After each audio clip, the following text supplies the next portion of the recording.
श्रोताओं, सीमाओं की सुरक्षा करने वाला दुनिया का सबसे बड़ा बल सीमा सुरक्षा बल यानी बॉर्डर सिक्योरिटी फोर्स देश के प्रति अपनी उल्लेखनीय और विशिष्ट सेवाओं के 56 वर्ष पूरे कर रहा है। 1 दिसंबर 1965 में इसकी स्थापना हुई थी और 1 दिसंबर 2021 को हम इसका 57वां स्थापना दिवस मना रहे हैं। इसी उपलक्ष्य में हमने अपने आकाशवाणी के स्टूडियो में आमंत्रित किया है सीमा सुरक्षा बल के महानिदेशक श्री पंकज कुमार सिंह जी को। बहुत बहुत स्वागत है आपका आकाशवाणी के स्टूडियो में और बहुत बहुत बधाई 57वें स्थापना दिवस की। धन्यवाद। 56 वर्षों की बीएसएफ की सीमा सुरक्षा बल की यात्रा है, बहुत उल्लेखनीय है। अब संक्षेप में अगर आप उसको समेटना चाहेंगे इन उपलब्धियों को, तो किन शब्दों में समेटेंगे, किस रूप में समेटेंगे? शुरुआत 1 दिसंबर 1965 में हुई। शुरुआत के तौर पे बॉर्डर सिक्योरिटी फोर्स उस समय विद्यमान नहीं थी, इसलिए कुछ पंजाब पुलिस से, कुछ मध्य प्रदेश पुलिस से, कुछ राजस्थान से फोर्स मिला करके एक जोड़ा हुआ फोर्स शुरू हुई और धीरे धीरे करके और बेसिकली इसको दिया गया जो तत्कालीन जो पाकिस्तान की सीमाएं से भारत को गार्ड करने के लिए और फर्स्ट लाइन ऑफ डिफेंस के रूप में कार्य करने के लिए। 1971 में बांग्लादेश का जन्म हुआ और तत्पश्चात फिर ये हुआ कि एक तरफ वेस्टर्न बॉर्डर्स पे पाकिस्तान की सीमा यानी कि कश्मीर से शुरू करिए, जम्मू, पूरा पंजाब, पूरा राजस्थान और पूरा गुजरात की सीमा, ये लगभग 2300 किलोमीटर की सीमा जहां पश्चिमी कमान में देखी जाती है, वहीं पूर्वी कमान में बांग्लादेश का जितना भी पूरा लैंड बॉर्डर है, जो नीचे बंगाल से शुरू होता है, ऊपर आसाम, तत्पश्चात मेघालय, त्रिपुरा और मिजोरम, ये 5 स्टेट हैं और इसमें ये बॉर्डर है करीबन 4100 किलोमीटर का। तो जहां बॉर्डर सिक्योरिटी फोर्स शुरू हुई थी करीबन 25,000 लोगों से, आज ये 2,65,000 की फोर्स है। 192 हमारी बटालियंस हैं। पूरे पाकिस्तान और बांग्लादेश बॉर्डर पे भारत की अंतर्राष्ट्रीय सीमाओं को अवांछनीय तत्वों से और उनकी गतिविधियों से रक्षा प्रदान करती है। जी, पाकिस्तान से लगती है हमारी जो सीमा है और बांग्लादेश से लगती सीमा, मुख्यतः वहां पर सीमा सुरक्षा बल की तैनाती है, लेकिन और क्षेत्रों में भी हम इनकी उपस्थिति देखते हैं। तो और किस तरह के दायित्वों का इससे हटकर उनका निर्वहन बल के सदस्यों द्वारा किया जाता है? ये 2 मुख्य उद्देश्य यानी कि पाकिस्तान बॉर्डर और बांग्लादेश बॉर्डर से यदि हम पृथक करें तो एक सबसे बड़ा एंगेजमेंट हमारा है नक्सल इलाके में। करीबन हमारे 18,000 लोग बीएसएफ के जवान छत्तीसगढ़ में और उड़ीसा में नक्सल विरोधी कार्रवाई में लगे हुए हैं और यहाँ इनका सामंजस्य और बहुत ही अच्छा कोऑपरेशन केंद्रीय रिजर्व पुलिस बल सीआरपीएफ के साथ है, छत्तीसगढ़ में छत्तीसगढ़ पुलिस के साथ है, उड़ीसा में उड़ीसा पुलिस के साथ है और वहाँ भी सीआरपीएफ के साथ है। और तेलंगाना बॉर्डर से ग्रे हाउंड से अक्सर इनको बहुत अच्छी मदद मिलती है। महाराष्ट्र से C60 जो उनकी स्पेशलाइज्ड फोर्स है उससे मदद मिलती है। तो इन सबों से बड़ा अच्छा सामंजस्य बनाते हुए नक्सल विरोधी बड़ा अच्छा अभियान में लगे हुए हैं। इसके अलावा लॉ एंड ऑर्डर में जहां जहां कोई भी कानून और व्यवस्था की स्थिति उत्पन्न होती है भारत में और ऐसी आवश्यकता पड़ती है कि शायद स्टेट की पुलिस फोर्स उतना नहीं कर पाएगी और उसको सपोर्ट करने के लिए और ज्यादा मजबूत करने के लिए कई बार बीएसएफ को भी प्रदान किया जाता है। तो लगभग आज की तारीख में कश्मीर में हमारे लोग लॉ एंड ऑर्डर में करीब 5,000 लोग उसमें लगे हुए हैं, त्रिपुरा में है, नॉर्थ ईस्टर्न स्टेट्स वगैरह में है। तो इस तरह से भी हमारे दूसरी जगहों पे लगे हुए हैं। इसके अलावा कुछ और स्थानों पे जैसे एक टेकनपुर में ट्रेनिंग एकेडमीज जो हमारी बड़ी बड़ी हैं, तो टेकनपुर ग्वालियर के पास बहुत बड़ा एक ट्रेनिंग कमांड है और लगभग 1000 एकड़ से ऊपर का है। वहाँ हमारी पूरे भारत की सबसे अच्छी और सबसे विस्तृत ट्रेनिंग वहाँ पे होती है। इसी तरह बैंगलोर में सॉफ्टवेयर रिलेटेड और आईटी रिलेटेड स्कूल्स हैं। इसी तरह अलग अलग स्थानों पे इनके ट्रेनिंग कमांड्स भी हमारे बने हुए हैं। एक बात उत्सुकता हो रही है जानने की, क्योंकि सीमाओं पर हमारे जो सीमा प्रहरी हैं निरंतर अपनी ड्यूटी देते हैं, उसकी सुरक्षा करते हैं। सामान्यतः हमें लगता है कि ये उनका जो मौलिक दायित्व है वो है, लेकिन जब जियोपॉलिटिकल सिनेरियो में कहीं कोई बदलाव आता है, मान लीजिए पश्चिमी क्षेत्र में या पूर्वी क्षेत्र में कुछ क्षेत्रीय स्तर पर कुछ ऐसे नई परिस्थितियां पैदा होती हैं पड़ोसी देशों में, उनका क्या दुष्प्रभाव सकारात्मक या नकारात्मक रूप में कहीं हमारी कार्य प्रणाली पर भी पड़ता है या उसका दबाव महसूस किया जाता हो? देखिए, यदि पास के देश में जैसा आपने बताया और यदि उदाहरण के तौर पे हम करें कि अफगानिस्तान में आज जो स्थिति उत्पन्न हुई है, क्या उससे भारत की पश्चिमी सीमाओं पे कोई फर्क पड़ेगा? जी, शायद आपका प्रश्न यही है। बिल्कुल जी हाँ। और यदि जैसे म्यांमार में स्थिति यदि खराब हो रही है तो क्या हमारे बांग्लादेश पे बॉर्डर पे भी फर्क पड़ेगा? शायद आपका सवाल इसी दिशा में है। जी, तो जी अवश्य ही पड़ेगा, क्योंकि यदि हम अफगानिस्तान की बात करें तो आज वहाँ जो भी तालिबान है, आज तालिबान के पास अमेरिका से लड़ने को तो कोई काम बचा नहीं है और उनके पास बहुत बड़ी मात्रा में, जैसा कि सर्वविदित है, हथियार, गोला बारूद, गाड़ियां, प्लेन, हेलीकॉप्टर भी उपलब्ध हैं। और ऐसी संभावना काफी अधिक भी है कि पाकिस्तान ऐसे तालिबान फाइटर्स को, जिनके पास इस प्रकार के लड़ाकू संसाधन उपलब्ध हैं, शायद इनको एक्सप्लॉइट करके और भारत में जिहाद के नाम पे या किसी अन्य के नाम पे भेजने की चेष्टा करेगा। मेरे ख्याल से इस संभावना को देखते हुए हमारे भी बॉर्डर्स को और अलर्ट किया गया है कि किसी भी प्रकार की इस संभावना को नकारने के लिए और इस प्रकार के जो अवांछनीय तत्व, फॉरेन टेररिस्ट या कुछ इस तरह आने की चेष्टा करें, तो उसको हम किस तरह से उसको विफल करें और इस तरह से अच्छी सर्वेलेंस करें और अपने बॉर्डर्स को सुरक्षित रखें। इसी प्रकार यदि आप पश्चिमी कमान की बात करेंगे तो वहां भी जो भी स्थिति म्यांमार में हो रही है और जिसके फलस्वरूप रोहिंग्या शरणार्थी जो भारत होते हुए बांग्लादेश जा रहे हैं अथवा मिजोरम में जा रहे हैं, और आपने देखा होगा मिजोरम की सरकार ने भी कहा था कि ये एक हमारा मौलिक दायित्व बनता है कि ऐसे शरणार्थियों को हम शरणागत करें और अपने यहाँ आने दें। तो इस प्रकार का जो बॉर्डर रिलेटेड प्रेशर आएगा तो हाँ, हम भी देखते हैं और इस प्रकार का देखते हैं कि यदि कोई कानूनी तौर से कानून तोड़ते हुए अवांछनीय तत्व, हथियार, गोला बारूद ये आ रहा है तो उसको कतई ना आने दें और उसको कानून के दायरे में ला करके जो भी स्टेट पुलिस है उसको सुपुर्द करें, ताकि वो जो भी संबंधित कानूनी अधिनियम है उसके तहत कार्रवाई करें। मुझे लगता है कि ऐसी परिस्थितियों में अतिरिक्त सतर्कता की भी जरूरत रहती है, जो आप लोग बखूबी निभा रहे हैं। जो हमारा पड़ोसी देश बांग्लादेश है, उसकी स्वतंत्रता के 50 वर्ष पूरे हो रहे हैं।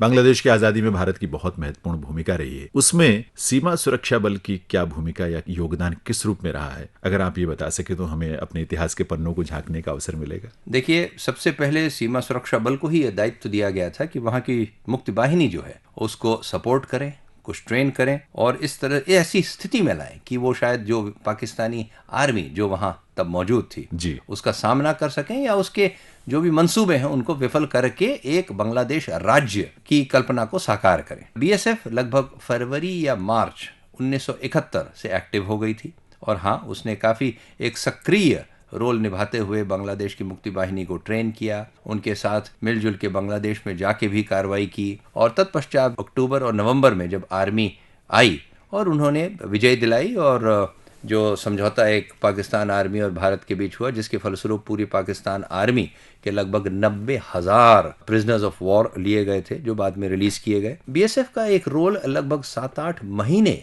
लंबा चला, जिसमें एक बड़ी ही सक्रिय भागीदारी, हालांकि ये हर तरह की ट्रेनिंग हमने उनको अवश्य दी और उनके कम्युनिकेशन सेंटर, उनके जो इम्पोर्टेंट वीआईपीज हैं उनको सुरक्षा प्रदान करना, आवश्यकता यदि पड़े तो उनको बांग्लादेश से भारत में ले आके उनको सुरक्षित रखना, इस तरह कई रोल्स बीएसएफ ने अपनाए और दिखाए। और आज भी बांग्लादेश के क्षेत्र में और हमारे क्षेत्र में उस समय के इस तरह के कुछ वीर योद्धा आज भी मौजूद हैं जो इंडिया के रोल को बखान करते हैं, बताते हैं और एक्नॉलेज भी करते हैं कि हाँ, किस प्रकार से भारत ने यदि सक्रिय सहयोग न दिया गया होता तो शायद ये बांग्लादेश की और शेख मुजीबुर रहमान का सपना शायद साकार न हो पाता। सच बात है। अच्छा, अभी हाल में एक गैजेट नोटिफिकेशन जारी किया गया था भारत सरकार द्वारा और इसमें अपनी तैनाती वाले सीमावर्ती क्षेत्रों में बीएसएफ को सीमा के अंदर 50 किलोमीटर के दायरे में कार्रवाई के कुछ अधिकार प्रदान किए गए, बल्कि यूं कहना चाहिए कि कुछ जिम्मेदारियां दी गई, कुछ दायित्व दिए गए। पहले शायद ये सीमा 15 किलोमीटर तक की थी। इसे लेकर बहुत सारी प्रतिक्रियाएं भी आम जनमानस में हम देखते हैं लोगों के माध्यम से। इस आदेश के महत्वपूर्ण बिंदुओं को आप थोड़ा अगर हमारे श्रोताओं के लिए स्पष्ट कर पाएं, किस रूप में नए दायित्व दिए गए, नई जिम्मेदारियां दी गई हैं, क्या भूमिका होगी इसमें बीएसएफ की? जी हाँ, आपका कहना सही है कि भारत सरकार ने कुछ दिन पहले ही अक्टूबर में बीएसएफ का दायरा और जिम्मेदारी का कार्यक्षेत्र बॉर्डर से 15 किलोमीटर से बढ़ा के 50 किलोमीटर दिया गया। यहां तक आपकी बात सही है जी। यदि बिल्कुल स्ट्रिक्टली लीगल बात करें, 2 अधिनियम है, पासपोर्ट एक्ट यानी कि जो व्यक्ति भारत से बाहर जा रहा है, और passport entry into India act यानी कि जो व्यक्ति बाहर से भारत में आ रहा है। ये मात्र 2 अधिनियम हैं और इन 2 अधिनियमों को मिलाकर कुल केवल 3 अनुच्छेद हैं, जिसमें यह सीमा 15 किलोमीटर से 50 किलोमीटर बढ़ाई गई है। अच्छा, 2 अधिनियमों में केवल 3 अनुच्छेद हैं। अब ये आप बिल्कुल स्पष्ट मानेंगे मेरी बात कि पासपोर्ट एक्ट और passport entry into India act केवल ऐसे व्यक्तियों पे लगाया जा सकता है जो अवैध रूप से भारत की सीमा का उल्लंघन कर रहे हैं, चाहे वह भारत में आ रहे हों या जा रहे हों। जिस तरह से आपको पता है कि इन्फिल्ट्रेशन ये काफी बड़ी मात्रा में इंडिया में होता आया है और शायद इसी वजह से आपको पता है असम में बड़ा एजिटेशन हुआ, त्रिपुरा में एजिटेशन हुआ, बंगाल में डेमोग्राफिक इम्बैलेंस काफी डिस्ट्रिक्ट्स में बिगड़ कहें कि चेंज हो गया है जी। तो इसी को चेक करने के लिए और जहां तक आपको पता है, चाहे बंगाल हो या असम हो, केवल शरणार्थी नहीं कहूंगा, इन्फिल्ट्रेटर्स को चेक करने के लिए 2 अधिनियम के तहत ही केवल बीएसएफ की पावर्स 15 किलोमीटर से 50 किलोमीटर बढ़ाई गई। कुछ अन्य अधिनियम जिसमें बीएसएफ के पावर्स हैं, जैसे आर्म्स एक्ट, यानी कि यदि कोई व्यक्ति हथियार, गोला बारूद लेके आ रहा है तो उसके खिलाफ क्या बीएसएफ कार्रवाई कर सकती है? जी हां, आज नहीं, ये कम से कम 20-25 साल पुराना प्रावधान है कि भारत में बीएसएफ नहीं, 6-7 अन्य फोर्सेस भी जो हैं, कहीं भी जहां तैनात हों, भारत के 50 नहीं 500 किलोमीटर अंदर भी यदि तैनात हो, अच्छा। और यदि एक दुश्मन या अवांछनीय व्यक्ति गोला बारूद लेके आ रहा हो तो वहां उसके खिलाफ पकड़ धकड़ की कार्रवाई की जा सकती है। इसी तरह कस्टम्स एक्ट है, वहां कस्टम्स एक्ट के तहत बॉर्डर से कुछ दूर का प्रावधान है, उसमें भी 15 से 50 किलोमीटर किया गया है। और एनडीपीएस, नारकोटिक ड्रग्स भी काफी मात्रा में आता है, वहां भी वही प्रावधान है कि जहां इनकी तैनाती हो वहां किया जाता है। वर्तमान में अगर आप देखेंगे तो 15 से 50 किलोमीटर का दायरा केवल 2 अधिनियम में, केवल 3 अनुच्छेद के संदर्भ में और केवल इन्फिल्ट्रेशन संबंधी प्रक्रिया को रोकने के लिए, और लोकल जो स्थानीय स्टेट की सरकार है, स्टेट की पुलिस है, उसके और हाथ मजबूत करने के लिए किया गया है, ताकि कहीं भी हो दोनों मिलकर कार्रवाई करेंगे। यहां मैं आपको ये और बता देना चाहूंगा कि कोई भी कार्रवाई बीएसएफ आज करे, चाहे 15 में करे चाहे 50 में करे, मुकदमा स्टेट पुलिस के पुलिस थाने में दर्ज होगा। मुकदमे का अन्वेषण स्थानीय पुलिस करेगी। स्थानीय पुलिस अन्वेषण के पश्चात ये बताएगी मुकदमा सही है और व्यक्ति का ट्रायल किया जाए अथवा मुकदमा गलत है। इन सब में बीएसएफ का कोई रोल नहीं आता। तो इस प्रकार की यदि भ्रांति कोई लोगों में है कि बीएसएफ शायद एक पैरेलल पुलिस के रूप में उभर रही है, शायद वो अन्वेषण करना शुरू कर दे, शायद वो पुलिस स्टेशन बना ले, तो ये सरासर गलत और मिसलीडिंग फैक्ट्स है। ये सच बात है, क्योंकि हमने भी जब इसके बारे में विस्तार से पढ़ने की और जानने की कोशिश की तो ये समझ में आया कि एक बहुत महत्वपूर्ण भूमिका है, लेकिन एक सीमित भूमिका भी है जो सीमा सुरक्षा बल का, लेकिन इसका जो परिणाम है वो देश हित में है और बहुत आवश्यक भी है। चूंकि सीमा सुरक्षा बल जिन इलाकों में अपनी सेवाएं देती है, सीमावर्ती क्षेत्रों में बहुत सारे ऐसे इलाके हैं जो बहुत दुर्गम है। मुझे लगता है कि मानवीय रूप में उनकी देखरेख या निगरानी कर पाना बहुत बार बहुत चुनौतीपूर्ण होता है, मुश्किल भी होता है। तो ऐसे में इन क्षेत्रों में सर्विलेंस के लिए, निगरानी के लिए क्या कुछ नई तरह की तकनीक्स का इस्तेमाल हो रहा है, किस रूप में हो रहा है, थोड़ा इसके बारे में जरूर बताएं। जी हाँ, दुर्गम क्षेत्र, क्या आप पहाड़ी 10,000, 11,000, 12,000 फीट पे जो हमारी पोस्ट्स हैं जो पाकिस्तान पे नजर रखती हैं उनकी बात कर लें, या आप घने जंगल जो आपके त्रिपुरा में, मिजोरम में, मणिपुर में, नागालैंड में, मेघालय में है उनकी बात कर लें, या आप बहुत ही दुर्गम स्थान जहां नदियों का उफान रहता है जैसे बंगाल की बात कर लें, या एक चारलैंड एक टर्म कहलाता है जहां की ब्रह्मपुत्र और जैसे गंगा नदी जो आती है, बरसात में पानी भर जाता है और जब गर्मी के सीजन में वहां जमीन निकल के आ जाती है। अब ऐसे दुर्गम स्थानों पे किसी प्रकार का भी सर्वेलेंस रखना, आप जंगल में यदि जा रहे हैं तो आपको यह भी नहीं पता कि 100 फीट आगे 50 फीट बाएं दाएं क्या है, और यदि आप पहाड़ पे 12,000 फीट पे खड़े हैं तो भी एक लिमिटेड व्यू आता है। आप जी हाँ, ऐसे स्थानों पे हमने सर्वेलेंस के लिए बहुत ही अच्छे लेटेस्ट टेक्निक्स जो भी है, इलेक्ट्रॉनिक्स के सर्वेलेंस सिस्टम्स लगा रखे हैं, चाहे वो रेडार हो चाहे ड्रोन्स हो, अच्छे से अच्छे हमने सिस्टम्स लगा रखे हैं। मेरे ख्याल से उससे अच्छी सर्वेलेंस भी होती है, समय की बचत होती है, और मैं इतना ही कहूंगा कि बिल्कुल जो आज की कटिंग एज टेक्नोलॉजी है हम उसका इस्तेमाल कर रहे हैं। अच्छा, अगर आम श्रोता की हैसियत से, और मेरी भी उत्सुकता है क्योंकि रात के समय में किस तरह से उसकी निगरानी होती होगी, किस तरह से अगर कोई इन्फिल्ट्रेशन या घुसने की कोशिश कर रहा है गलत तरीके से तो उस पर कैसे नजर पड़ती होगी, तो ये रात के समय में किस तरह के सर्वेलेंस? नहीं, देखिए, इसमें भारत सरकार ने बहुत ही होशियारी से और बहुत ही अच्छा पैसा लगाते हुए और बहुत ही बढ़िया इंतजाम किए हैं भारत सरकार ने। और चाहे हम पश्चिमी कमान की बात करें जहां पाकिस्तान बॉर्डर है, अथवा पूर्वी कमान की बात करें जहां पूरा बांग्लादेश बॉर्डर है, लगभग 80% बॉर्डर पे सरकार ने बॉर्डर की फ्लड लाइट्स लगा रखी हैं। अच्छा, इसकी एक अलग से पावर लाइन होती है और इसमें एक बहुत बड़ा खर्चा भारत सरकार करती है। ये मैं आपको अवश्य बताऊंगा कि बॉर्डर की फ्लड लाइट से सुरक्षा व्यवस्था बहुत अच्छी हो गई। पहले हमारे पास नॉर्मल लाइट्स थी, फ्लड लाइट्स थी, और अब इसमें हम एलईडी की लाइट्स लगा रहे हैं, जिससे देखने का दायरा और दूरी लगभग डबल हो गई है। तो इस बॉर्डर फ्लड लाइट से पूरी रात को बॉर्डर एरिया प्रकाशित रहता है, दूर से आपास से आने वाला आदमी दिखाई पड़ता है, और कोई भी इस तरह की यदि कार्रवाई होती है, हमारे पास उसके लिए कुछ नाइट विजन डिवाइसेस वगैरह भी हैं, जिससे हम इस तरह की प्रक्रिया को जहां तक संभव होता विफल करते हैं। तथापि हमारे कुछ कई ऐसे स्थान हैं जहां फ्लड लाइट्स लगाना संभव नहीं है, जहां फेंस लगाना संभव नहीं है। बहुत बड़ा दरिया का एक पड़ाव है या चौड़ाई है जहां आप नहीं लगा सकते, बहुत मुश्किल पड़ता है। तो ऐसे स्थानों को इस तरह से के अवांछनीय तत्व इस्तेमाल करते हैं, कोशिश करते हैं,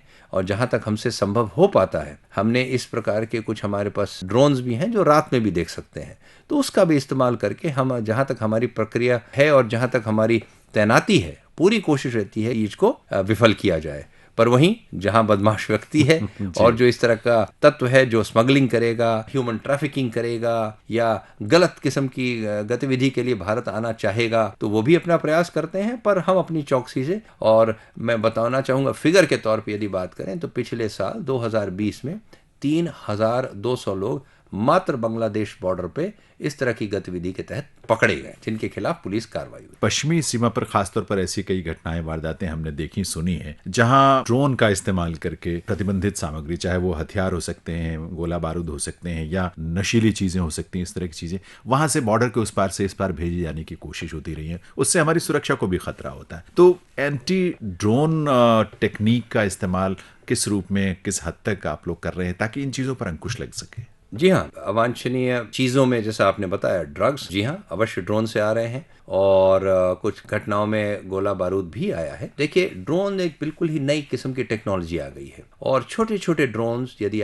हम अपने घर की बात करें तो फ्लिपकार्ट पे, अमेजोन पे सब भी उपलब्ध हैं। और यदि छोटी मोटी चीज़ें चाहे तो आज बच्चा से बच्चा भी ड्रोन आसानी से बना सकता है। तो यदि ड्रोन छोटा होगा तो कम सामान ले जाएगा, कम दूरी तक ले जाएगा, और दिखाई देने में भी परेशानी होगी। यदि ड्रोन बड़ा होगा, भारी सामान ले जाएगा, पर उसको ट्रैक करना भी आसान है और उसको मार गिराना भी आसान है। तो ये एक ट्रेड ऑफ होता है। और यदि छोटे छोटे ड्रोन जिसमें ड्रग्स अवश्य आते हैं, 2 किलो 3 किलो इस तरह के आते हैं, और बिल्कुल डेजिग्नेटेड जगह जहां उनको इंगित किया जाता है वहीं ड्रॉप करके चले जाते हैं। तो जहां तक आपकी बात है, इनको रात्रि के टाइम और इनको पकड़ पाना या करना कठिन कार्य है। तथापि मैं ये अवश्य कहूंगा कि एंटी ड्रोन का इस्तेमाल हमने अब खुद शुरू कर दिया है, इसको हम और बढ़ाते जाएंगे। बस मैं यहाँ इतना ही बता सकता हूँ। वैसे सर, कोविड-19 की महामारी से पूरी दुनिया त्रस्त रही है। अब चीजें बहुत बेहतर स्थिति में आ गई हैं, लेकिन फिर भी मुझे लगता है कि हमारे सीमा सुरक्षा बल के जो सदस्य हैं, उन हालात में भी जब लोग घरों में बंद थे, वो अपनी अपनी ड्यूटी पर तैनात थे, सीमा की सुरक्षा के लिए भी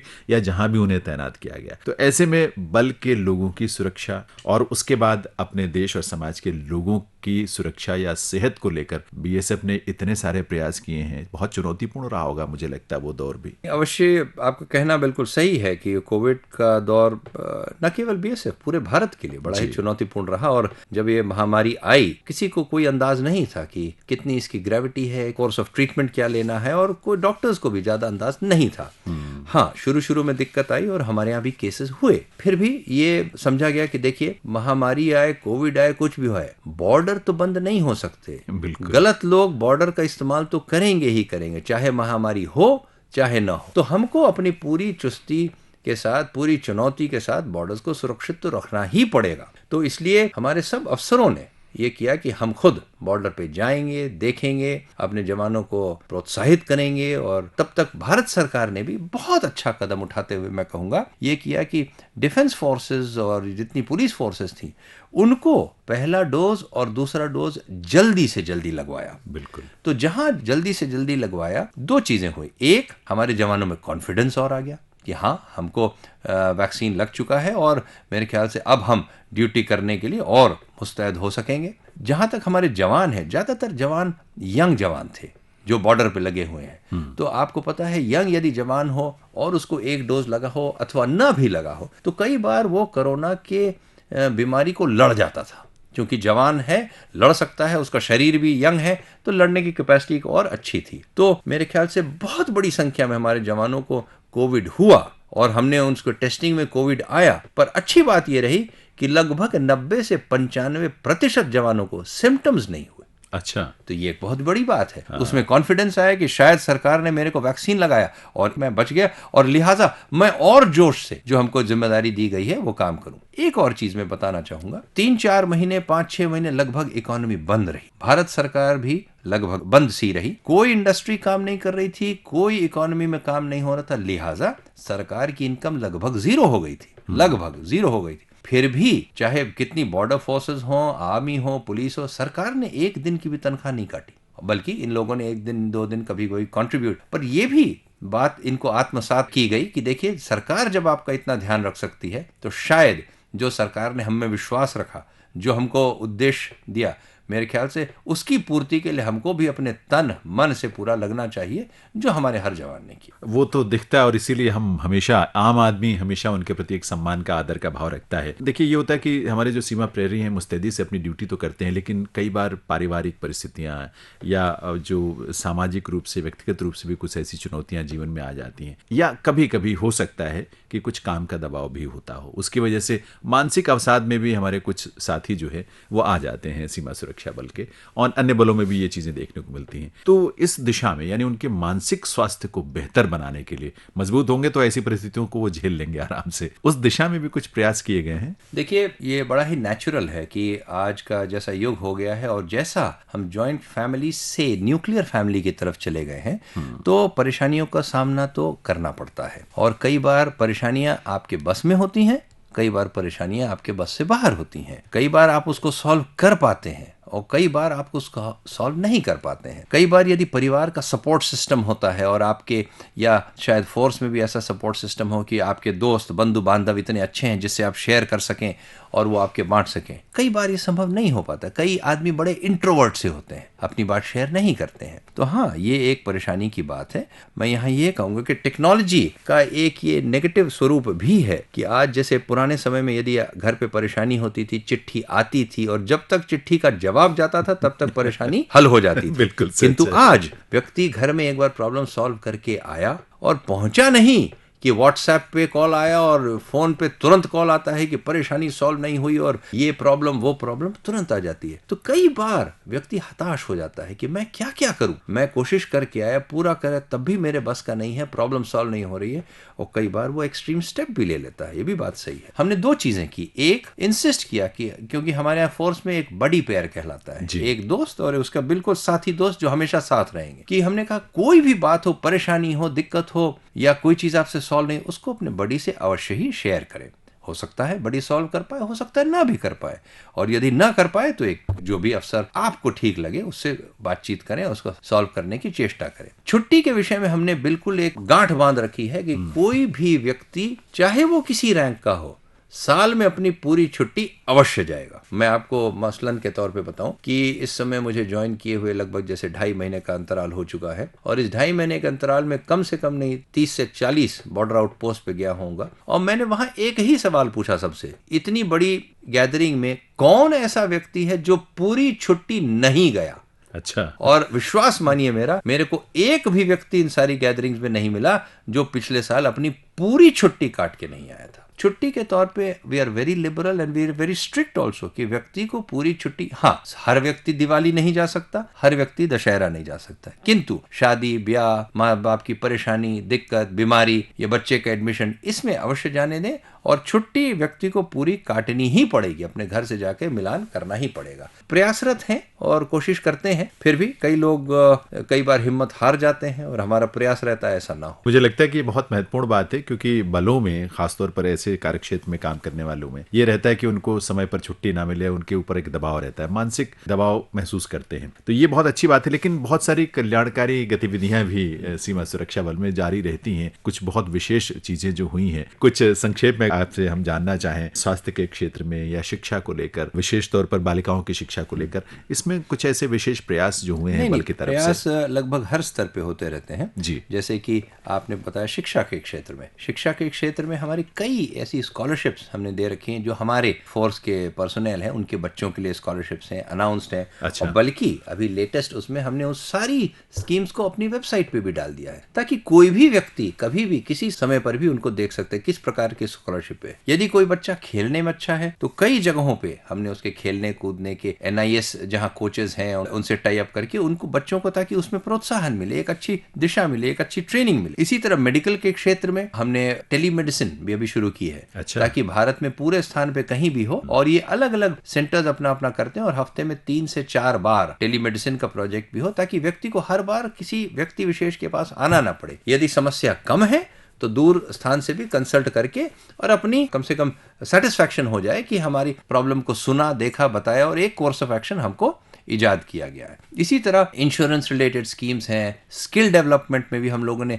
लगभग सारे फ्रंटियर्स में स्किल डेवलपमेंट अलग अलग, चाहे वो लड़कियां हो, लड़के हो, या कोई हमारी जो वीरांगना है यानी कि जो विडोज हैं, वॉर वेटरन्स की विडोज हैं, उनके लिए भी अलग अलग स्कीम्स इस स्किल डेवलपमेंट में भी हमने चालू की है। जो दिव्यांगजन है हमारे, उनके लिए एक अलग से स्किल डेवलपमेंट चलता रहता है और स्किल फाउंडेशन से वो अप्रूव्ड भी है, बल्कि एक साल का अब अप्रूव्ड ITI डिप्लोमा तक वहां पे किया जा रहा है, जिसकी मार्केट में भी वैल्यू है। और हम आने वाले समय में इस तरह के कोर्सेज को और भी बढ़ाएंगे। सीमा सुरक्षा बल में महिलाओं की संख्या जानना चाहें, कितनी होगी संख्या? सीमा सुरक्षा बल में आज की तारीख में कुल महिलाओं की संख्या 7,500 है। अच्छा। इन 7,500 में हमारे जो अधिकारी वर्ग हैं यानी गेजेटेड ऑफिसर्स हैं, उनकी संख्या करीब 139 है। मेरे ख्याल से आने वाले समय में भी महिलाओं की संख्या हम भी कोशिश करेंगे बढ़ती जाए, क्योंकि जहां महिलाएं रहती हैं अलग ही एक एटमॉस्फेयर बनता है और लोगों में और कॉन्फिडेंस होता है। और जहां महिलाएं आज की तारीख में, मेरे ख्याल से ऐसा कोई क्षेत्र नहीं है, क्या वो प्लेन चलाना हो या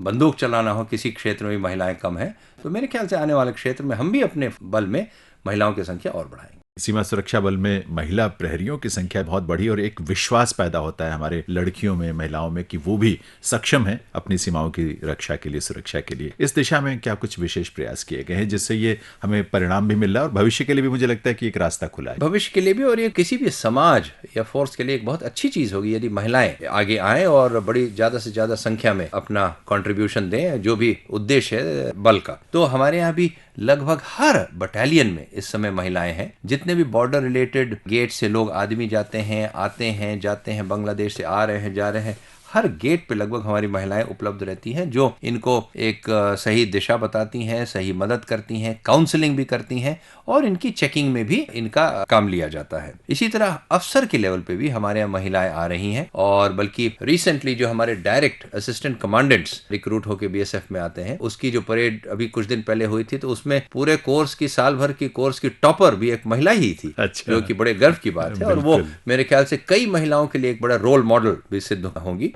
इसी तरह हमारे यहाँ महिलाएं डॉक्टर्स बड़ी संख्या में हैं, इंजीनियर्स, जो इंजीनियरिंग विंग है, वर्क्स विंग है, जो अलग अलग कार्य देखता है और कार्य को संपादित करता है, उसमें भी काफी संख्या में महिलाएं हैं। तो मेरे ख्याल से महिलाओं की संख्या बढ़ी है पहले से, और हम भी एनकरेज करते हैं कि महिलाएं जो अलग अलग स्थानों पे हैं अपनी ड्यूटी दें, अच्छा दें, और जिस भी बॉर्डर एरिया में है वहां कम से कम लोकल विलेजेस में जाके समझाएं, प्रेरित करें। और जहां लड़कियों को देखते हैं एक बंदूक उठाए हुए और एक यूनिफॉर्म में, पूरे गांव की महिलाएं आ जाती हैं कि हम कैसे भर्ती हो सकते हैं, क्या प्रक्रिया होती है, और बड़ी कौतूहल के साथ सवाल जवाब करती हैं। और हमने कहा बिल्कुल फ्रीली होकर सबको बताया जाए, ताकि एक कॉन्फिडेंस आए हमारे के ग्रामीण तबके की जितनी महिलाएं, बच्चियां हैं, और एक वो भी एस्पिरेशन लेके चले कि हम भी जीवन में कुछ कर सकते हैं। वो प्रत्यक्ष रूप से तो योगदान दे ही रही हैं, लेकिन अप्रत्यक्ष रूप से भी समाज में एक प्रेरणा का स्रोत बन रही हैं, ऐसी हमारी जो महिला प्रहरी हैं। सर, इस समय स्वतंत्रता के 75वें वर्ष में हम देश भर में आजादी का अमृत महोत्सव मना रहे हैं। स्वाभाविक सी बात है कि सीमा सुरक्षा बल भी इसमें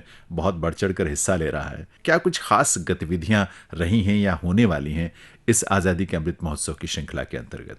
इसमें हाँ, हम लोग ने भी कई प्रकार की गतिविधियां ले रखी हैं। जैसे जो उनके फ्रंटियर और बॉर्डर एरियाज हैं, वहाँ पे जाके बॉर्डर सिक्योरिटी फोर्स के बारे में और हमारे जो देश के बारे में इसकी बातें फैलाना, बातें बताना, किस प्रकार का हमारा देश है, कितना आगे बढ़ चुका है और क्या क्या चीज़ें उपलब्ध हैं, किस किस प्रकार के नौकरी के उसके एवेन्यूज उपलब्ध हैं।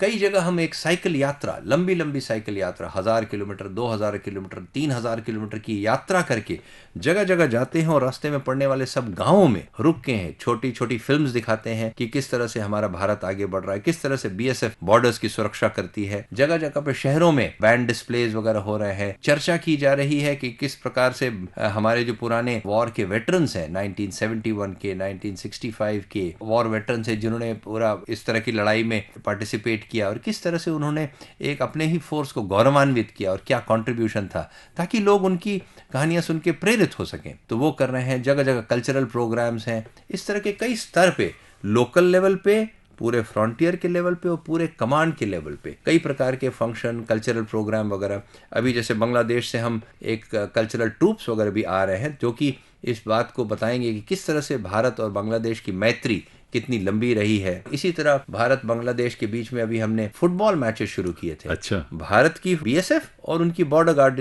बांग्लादेश, फुटबॉल मैचेस 3 मैचेस हुए, पर कोविड चूंकि और ज्यादा बढ़ने लगा था तो 3 मैचेस तो हुए 3 जगहों, उसके बाद उनको रोकना पड़ा। जॉइंट साइकिल रैलीज हो रही हैं, बॉर्डर्स पे कंबाइंड दौड़ हो रही हैं, तो कई एक्टिविटीज ताकि लोग मिलें जुलें। और मेरे ख्याल से आपसी मिलने जुलने से भी कई बार प्रॉब्लम सॉल्व हो जाती है, और एक इनफॉर्मल यदि एटमॉस्फेयर होता है तो मेरे ख्याल से एक समझ, आपसी समझ भी और ज्यादा बढ़ जाती है, जिससे कई काम बड़े आसान हो। आप लोगों का वो मोटरसाइकिल टीम भी है जांबाज, उसकी चर्चा भी इस संदर्भ में काफी होती रही है। जी, जांबाज बड़ी अच्छी टीम है जो मोटरसाइकिल पे बड़े अच्छे अच्छे करतब दिखाती है। हाँ। और जांबाज की टीम हमारी लड़कों की है, और लड़कियों की एक अलग से टीम हमने बनाई है, जो भी किसी मायने में भी लड़कियों की टीम से कम नहीं है, तो वो भी जगह जगह जाके करतब दिखाती है। और अभी जैसलमेर में जो हम लोग का रेजिंग डे होने जा रहा है, वहाँ लड़के और लड़कियां दोनों की ये जांबाज टीमें आएंगी और हमको अलग अलग तरह के करतब दिखाएंगी, जो राजस्थान के बड़े बड़े गणमान्य लोग और केंद्र सरकार के भी गणमान्य लोग जो जाएंगे उनको दिखाए जाएंगे। अगला सवाल बल्कि इसी बारे में मुझे उत्सुकता हुई जानने की इसके क्या इसके पीछे उद्देश्य या प्रयोजन है, क्योंकि इस बार सीमा सुरक्षा बल की स्थापना दिवस का यानी रेजिंग डे का जो कार्यक्रम है या परेड है वो जैसलमेर में आयोजित की जा रही है 5 दिसंबर को मेरा ख्याल है। इसके पीछे क्या कुछ विशेष प्रयोजन, क्योंकि हम पहले तो शायद दिल्ली में ही होती रही है। इसलिए 1965 से लेकर के आज तक की सारी रेजिंग डे परेड दिल्ली में ही हुई है जी। और दिल्ली वालों के लिए बीएसएफ का रेजिंग डे परेड कोई नई बात नहीं है। जी। लिहाजा ये सोचा गया कि क्यों ना हम अलग अलग स्थानों पे जाके, जहां पे बीएसएफ की प्रेजेंस है, बॉर्डर एरिया में जाके इस प्रकार का एक वृहद कार्यक्रम करें, ताकि लोगों को पता करे कि बीएसएफ किस प्रकार की फोर्स है। कई लोगों में अभी भी धारणा है कि बीएसएफ है या आर्मी है, या क्या फर्क है दोनों। तो मेरे ख्याल से ये उचित होगा कि यदि बॉर्डर के क्षेत्रों में हम जाए, इस बार हम राजस्थान में कर रहे हैं, अगली बार शायद किसी दूसरे प्रदेश में करेंगे, कि बॉर्डर सिक्योरिटी फोर्स का क्या उद्देश्य है, ये क्या क्या कर सकती है। बॉर्डर सिक्योरिटी फोर्स आपकी जानकारी में है, पर ग्रामीण परिवेश में और दूर दराज के इलाकों में उनको शायद नहीं पता कि थल पे भी है, जल में भी है और वायु में भी है। जी। हमारे पास एयर विंग भी है, बहुत ही स्ट्रॉन्ग एक वाटर विंग भी है, थल पे तो मौजूद ही है। तो इस प्रकार की चीजों से यदि हम अवगत कराएंगे तो लोगों में भी एक प्रेरणा आएगी कि हम भी शायद देश की सुरक्षा के लिए अपने आप को, अपने को, परिवार को, गांव को, समाज को गौरवान्वित करने के लिए बीएसएफ जैसी फोर्स में यदि शामिल हो तो शायद हम भी देश के लिए कुछ कर पाएंगे। तो इसलिए लिहाजा ये एक कदम उठाया गया। इस बार जैसलमेर में 5 तारीख को एक बहुत वृहद कार्यक्रम किया जा रहा है, जिसमें कम से कम नहीं तो हमारे 500 लोग परेड में होंगे, अलग अलग हमारे एयर विंग के करतब दिखाए जाएंगे, अलग अलग झांकियां प्रस्तुत की जाएंगी और एक अच्छा कार्यक्रम करेंगे, ताकि लोगों को बीएसएफ किस तरह की फोर्स है और क्या कुछ इसने इतने सालों में हासिल किया है और देश के लिए ये क्या कुछ कर सकती है वो दिखाएंगे। जो वहां जाकर देख सकेंगे उनके लिए तो वो अवसर होगा, लेकिन हम कहीं भी आपका तमाम डिजिटल प्लेटफॉर्म्स हैं, सोशल मीडिया प्लेटफॉर्म्स हैं, या दूरदर्शन है, आकाशवाणी है, इनके माध्यम से भी लोगों तक ये जानकारी, उसका विवरण तो पहुंचेगा ही। अब मुझे लगता है बहुत सारे लोग इस रूप में भी आपसे जुड़ेंगे, यानी उस इवेंट के साथ जुड़ेंगे। तो 1 दिसंबर जो कि स्थापना दिवस है सीमा सुरक्षा बल का, 5 दिसंबर को ये कार्यक्रम होगा रेजिंग डे परेड का। आखिर में चलते चलते सर, सीमा सुरक्षा बल के हमारे जो बहुत ही प्यारे, बहुत ही सम्मानित, बहुत समर्पित सदस्य हैं, जो बल के लोग हैं या हमारे देश के लोग हैं, जनता है, उनको क्या संदेश के रूप में आप कहना चाहेंगे? देखिए, मेरा संदेश तो यही रहेगा कि हमारा देश जिस प्रकार का है और देश ने जितना हमारे लिए किया है, शायद ये हमारा फर्ज बनता है कि हम भी देश के लिए कुछ ऐसा करें जिससे देश को, हमारे समाज को, हमारे परिवार को हम पे गर्व हो सके। तो कुछ ऐसा करके दिखाएं। जीवन यापन तो सभी लोग कर सकते हैं, पर देश के लिए यदि कुछ हम कर दिखा सकें तो मेरे ख्याल से ये हमारे लिए, सबके लिए बहुत गर्व की बात होगी। और मुझे लगता है कि ये चीज़, ये संदेश आपका आपके बल के सदस्यों के लिए भी और आमजन के लिए भी, हम जैसे लोगों के लिए भी है कि हम जहां भी हैं, जिस रूप में भी हैं, देश के लिए कुछ जरूर करें, राष्ट्र को प्रथम स्थान पर जरूर रखें। बहुत बहुत आभार आपका सर, आकाशवाणी के स्टूडियो में आप पधारे। इस बातचीत के माध्यम से बीएसएफ के बारे में आपने इतनी कुछ बातें बताई हैं, समझाई हैं और हमें गर्व अनुभव करने का एक और अवसर दिया आपने, तो इसके लिए आभार और एक बार पुनः आपको बहुत बहुत बधाई स्थापना दिवस की। बहुत बहुत धन्यवाद।